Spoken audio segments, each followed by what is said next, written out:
नमस्कार। आज के इस एक्सप्लेनर में हम सीधे मुद्दे पर आते हैं। जब भी नेशनल सिक्योरिटी या खुफिया एजेंसियों की बात होती है तो इंटेलिजेंस फेलियर शब्द आपने अक्सर सुना होगा। लेकिन ये फेलियर असल में होता कैसे है, इसे समझने के लिए आज हम 2008 के मुंबई हमलों को एक केस स्टडी के तौर पर देखेंगे। देखिए, हमारा मकसद यहाँ किसी पर उंगली उठाना बिल्कुल नहीं है, बल्कि हम इसकी एनाटॉमी को डिकोड करेंगे कि आखिर सिस्टम के स्तर पर चीजें कैसे और क्यों टूटती हैं।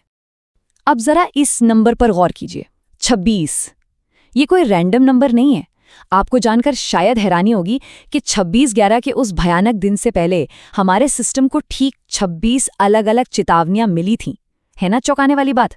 मतलब ये इस पूरे मामले का सबसे बड़ा पैराडॉक्स है। जब हमारे पास इतनी सारी चेतावनियां पहले से मौजूद थीं, तो फिर हम उस हमले को रोक क्यों नहीं पाए? खैर, इसका जवाब उतना सीधा नहीं है जितना हमें लगता है। अल जजीरा की इस रिपोर्ट का ये कोट देखिए, जिसमें साफ लिखा है कि चेतावनियों का एक स्पष्ट सिलसिला था और ये कोई हवाई बातें या अस्पष्ट इशारे नहीं थे। ये बहुत ही डिटेल्ड इनपुट्स थे। रॉ और आईबी को बाकायदा पता था कि मुंबई को टारगेट किया जा रहा है। इन वार्निंग्स में लक्षित होटलों का जिक्र था और यहाँ तक कि लश्कर-ए-तैयबा समंदर के रास्ते घुसपैठ कर सकता है, इसकी भी पक्की संभावना जताई गई थी। इतनी विस्तृत जानकारी होने के बावजूद ये क्रिटिकल खुफिया जानकारी किसी ठोस एक्शन में तब्दील नहीं हो पाई। तो चलिए, इसी के साथ हम अपने पहले अहम हिस्से की तरफ बढ़ते हैं, द ब्लेम गेम, यानी दोषारोपण, जहां हम एक्शनेबल और जनरल इंटेलिजेंस के बीच की बहस को समझेंगे। हमले के तुरंत बाद जो हुआ वो एक भारी ब्लेम गेम था। सरकारी खुफिया एजेंसियों, सेना और स्थानीय पुलिस के बीच एक जबरदस्त टकराव देखने को मिला। अब इस विवाद को निष्पक्ष होकर देखें तो एक तरफ नौसेना और महाराष्ट्र पुलिस थी। उनका कहना था कि चेतावनियां बहुत ही जनरल थीं। उनका तर्क था कि भाई, आप किसी भी इनपुट पर तभी तो एक्शन लेंगे जब आपको सटीक समय और जगह पता हो। वहीं दूसरी तरफ खुफिया एजेंसियों, रॉ और आईबी का दावा था कि उन्होंने समंदर के रास्तों और टारगेटेड होटलों की एकदम स्पष्ट जानकारी राष्ट्रीय सुरक्षा सलाहकार को दे दी थी। अब एक ही जानकारी, लेकिन उसे देखने के दो बिल्कुल अलग नजरिए। अब ग्राउंड रियलिटी क्या थी, इसे समझने के लिए जरा इस आंकड़े पर नजर डालिए, 1.5 लाख। तत्कालीन नौसेना प्रमुख ने एक बहुत ही प्रैक्टिकल चुनौती का जिक्र किया था। हमारी 7,516 किलोमीटर लंबी तट रेखा पर करीब 1.5 लाख रजिस्टर्ड फिशिंग ट्रॉलर्स हैं। सोचिए, इतने विशाल समंदर और इतनी सारी नावों की भीड़ में बिना किसी पिन पॉइंट जानकारी के किसी एक खतरे को ढूंढ निकालना, ये लॉजिस्टिकली किसी बुरे सपने से कम नहीं है। अब हम आते हैं अपने दूसरे हिस्से पर, जहां हम खुफिया एजेंसियों से जुड़े एक बहुत बड़े मिथक को तोड़ेंगे, जिसे अक्सर कड़ियों को जोड़ना या कनेक्टिंग द डॉट्स कहा जाता है। आपने मीडिया में अक्सर ये सुना होगा कि एजेंसियां डॉट्स कनेक्ट करने में नाकाम रहीं। सुनकर ऐसा लगता है ना, जैसे खुफिया काम कोई बच्चों की पजल सॉल्व करना हो।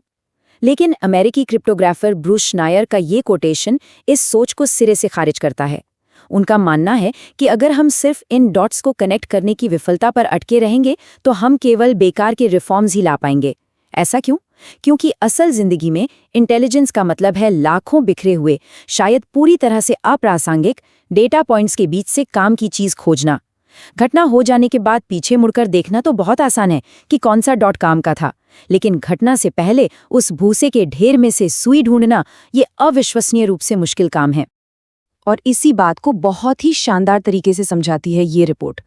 ब्रेकिंग न्यूज़ और फिंगर पॉइंटिंग से थोड़ा आगे बढ़कर अब हम एक ठोस एकेडमिक विश्लेषण की बात करते हैं। द हिंदू सेंटर के लिए जननी कृष्णास्वामी द्वारा तैयार की गई ये पॉलिसी रिपोर्ट हमें एक बेहतरीन फ्रेमवर्क देती है। ये हमें उन बुनियादी कमियों तक ले जाती है जिन पर आमतौर पर चर्चा ही नहीं होती। तो चलिए, इसी नई रिपोर्ट के आधार पर हम विफलताओं को एक नए ढांचे में समझने की कोशिश करते हैं, जिसे 4 स्पष्ट श्रेणियों में बांटा गया है। 1999 के करगिल युद्ध और 26/11 के हमलों के बाद ये थियोरेटिकल फ्रेमवर्क बनाया गया ताकि हम समझ सकें कि सिस्टम आखिर टूटता कहाँ है। इसमें 4 अलग-अलग कैटेगरीज हैं। पहला है इंटेलिजेंस फेलियर, यानी सटीक जानकारी ही न मिल पाना। दूसरा, पॉलिसी फेलियर, यानी जानकारी होने के बावजूद उस पर काम न करना। तीसरा है अडैप्टेशन फेलियर, यानी बदलते वक्त के साथ खुद को न ढाल पाना। और चौथा है रिफॉर्म फेलियर, यानी सही सुधार लागू न कर पाना। तो आप देख सकते हैं कि किसी भी बड़े खतरे को टालने के लिए सिर्फ एक्यूरेट इंटेलिजेंस होना काफी नहीं है, पूरी की पूरी चेन का सही काम करना जरूरी है। तो इस पूरी चर्चा का सबसे क्रूशियल पॉइंट ये है कि मुंबई त्रासदी काफी हद तक एक पॉलिसी फेलियर थी। जैसा कि हमने शुरू में देखा था, रणनीतिक चेतावनियां तो टेबल पर मौजूद थीं, लेकिन वो चेतावनियां हमारे डिसीजन मेकर्स द्वारा किसी तेज और प्रभावी एक्शन में नहीं बदल पाईं। अगर आपके पास दुनिया की बेस्ट इंटेलिजेंस रिपोर्ट भी है, लेकिन आप उस पर तुरंत एक्शन नहीं ले रहे हैं, तो वो महज एक कागज का टुकड़ा है। इसी तरह कृष्णस्वामी की रिसर्च एक और बात पर बहुत जोर देती है, और वो है रिफॉर्म फेलियर। उनका मानना है कि असल कमजोरी यही है। ये अक्सर राजनेताओं की उदासीनता या उनकी समझ की कमी के कारण होता है। मतलब समस्या ये नहीं थी कि किसी एनालिस्ट ने खतरे की कल्पना नहीं की, बल्कि समस्या उस सुस्त और अड़ियल नौकरशाही में थी जो सही और जरूरी नीतियों को लागू ही नहीं कर पाई।